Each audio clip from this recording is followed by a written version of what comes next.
Python code challenge. Can you guess the output of this Python code? Let's first check out the options for what the output could be. So, what do you think the output will be? Take a moment and think before I explain the answer.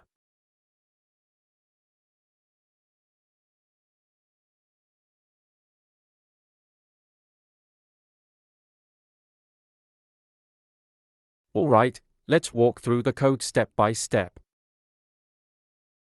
First, the variable num is assigned the value 5. Then, we call the change_value function, passing num as an argument. Inside the function, x is a parameter that gets the value of num. So, x starts off with the value 5. However, on the very next line, we assign 10 to x. This changes the value of x inside the function to 10. But here's the catch, this change only happens within the function. Now, Python passes function arguments by value, meaning that only a copy of num is passed to the function.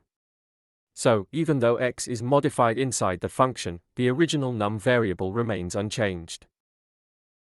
When we return from the function and print num, it still holds its original value, which is 5. So, the correct answer is option A, 5. Thank you for watching. Don't forget to like and subscribe for more videos like this.